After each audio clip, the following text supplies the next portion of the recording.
नितिन गडकरी, जो सड़क परिवहन और राजमार्ग मंत्रालय संभालते हैं। इन्हें भाजपा के उन चुनिंदा नेताओं में से माना जाता है जिनकी पहचान उनके द्वारा किए गए कामों से होती है। कुछ ऐसा ही नितिन गडकरी के साथ भी है, जो अपने हर काम को टाइम पर पूरा करने के लिए जाने जाते हैं। ये एक ऐसे नेता हैं जिन्हें ऑपोजिशन पार्टी भी उतनी ही रिस्पेक्ट और वैल्यू देती हैं, जितनी कि इन्हें इनके खुद के पार्टी के लोग देते हैं। और दे भी क्यों ना, आखिर इनका व्यक्तित्व ही ऐसा है। इन्होंने अटल बिहारी वाजपेयी के साथ भी काम किया है और अब ये प्रधानमंत्री मोदी के साथ मिलकर देश सड़क से लेकर हाईवे को बनाने को लेकर कई तरह की तैयारियां करते हुए नजर आते हैं। ये अपने काम को लेकर काफी सीरियस और ईमानदार रहते हैं और ऐसा बताया जाता है कि काम में हुई लापरवाही के लिए ये किसी को भी नहीं बख्शते, फिर चाहे वो कितना भी बड़ा अफसर ही क्यों ना हो। अपने नियम कानून को लेकर इतना सख्त रुख रखने वाले नितिन गडकरी अगर किसी अफसर या किसी एम्प्लॉय की तारीफ कर दे तो फिर तो उसे अपना पूरा दिन अच्छा जाने जैसे ही उम्मीद करनी चाहिए। और एक ऐसे ही एक ऑफिसर है नूरुल हसन, जो एक IPS अफसर हैं, जिनकी नितिन गडकरी ने जमकर तारीफ की है और ये कहा है कि एक बार ताजबाग में इन्होंने इनसे कहा था कि आप कभी भी अपराधी को ये मत समझिए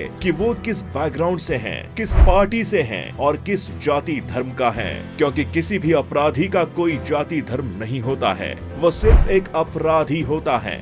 इन लोगों को अरेस्ट करो और इनकी ऐसी धुलाई करो कि ये अपराध करना भूल जाए, जिससे हमारी बहू बेटियों को सुरक्षित महसूस हो। जिसके बाद इन्होंने अपना काम काफी ईमानदारी से किया और वहां गुंडा राज को खत्म किया। अब बीजेपी को सभी विरोधी पार्टियां एंटी मुस्लिम पार्टी घोषित करती हैं, लेकिन जब भी कोई ऐसा टैलेंट सामने आता है तो बिना जाति धर्म मजहब की परवाह किए बगैर मोदी गवर्नमेंट या उनका कोई भी मंत्री कभी भी तारीफ करने में पीछे नहीं हटता। और इसका एग्जाम्पल आप अभी नितिन गडकरी के रूप में देख ही चुके हैं।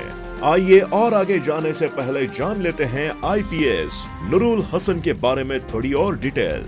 ये दरअसल उत्तर प्रदेश के पीलीभीत के रहने वाले हैं। इनकी फैमिली में इनके मम्मी पापा और इनके 2 भाई हैं। इनके पापा एक 4th क्लास के एम्प्लॉय थे, जबकि मम्मी हाउसवाइफ थी। फैमिली की कंडीशन नॉर्मल होने की वजह से इनकी स्कूल की पढ़ाई गांव से ही कंप्लीट हुई, जिसके बाद ये अपने 10th के एग्जाम में 67% नंबर ले आए थे और अपने स्कूल में टॉप किया था। इनके पिता के 4th ग्रेड की जॉब लगने के बाद इनकी फैमिली बरेली शिफ्ट हो गई और वहीं से इन्होंने 12th की पढ़ाई की और 75% नंबर के साथ 12th पास किया। ये आगे IIT की कोचिंग करना चाहते थे, लेकिन पैसे नहीं थे, जिसके लिए इनके पिता ने गांव की जमीन बेच दी और इन्हें 35,000 रुपए दिए। हालांकि इन्हें बाद में IIT में एडमिशन तो नहीं मिल पाया, लेकिन इन्हें AMU में एडमिशन मिल गया, जहां से इन्होंने अपनी स्टडी कंप्लीट की। नूरुल कॉलेज की फीस भरने के लिए बच्चों को कोचिंग दिया करते थे। पढ़ाई कंप्लीट होने के बाद इन्होंने एक प्राइवेट कंपनी में कुछ दिनों तक जॉब भी की थी, लेकिन इनका मन वहां भी नहीं लगा और इन्होंने कुछ समय बाद भाभा एटोमेटिक रिसर्च इंस्टीट्यूट में एग्जाम देकर साइंटिस्ट की पोस्ट हासिल की। लेकिन जहां जॉब करते हुए भी इन्हें सेटिस्फैक्शन नहीं मिला और इस जॉब के साथ ही इन्होंने UPSC की तैयारी शुरू कर दी, जिसमें पहले अटेम्प्ट में तो ये प्री भी क्वालिफाई नहीं कर पाए, लेकिन दूसरे अटेम्प्ट में इन्होंने प्री और मेंस दोनों एग्जाम क्वालिफाई किया। लेकिन इसके बाद भी कुछ कम नंबर्स की वजह से इनका फाइनल सिलेक्शन नहीं हो पाया और अपने 2014 के तीसरे अटेम्प्ट में इन्होंने ये एग्जाम क्वालिफाई किया और IPS बन गए। हालांकि इन्होंने ये बात मानी है कि सही गाइडेंस न होने की वजह से इन्होंने लाइफ में काफी स्ट्रगल फेस किया है। अन्य बच्चों को भी ऐसी किसी समस्या का सामना न करना पड़े, इसलिए ये एक फ्रिकडेमी नाम से YouTube चैनल भी चलाते हैं और ऐसी पूरी कोशिश करते हैं कि ये यहाँ बच्चों को इंस्पायर कर सके, जिससे कोई और इनके जैसे परेशान ना हो। और शायद अपने इसी स्ट्रगल की वजह से आज इनकी ईमानदारी इनके काम में भी दिखती है, जिसकी तारीफ हर कोई करता है।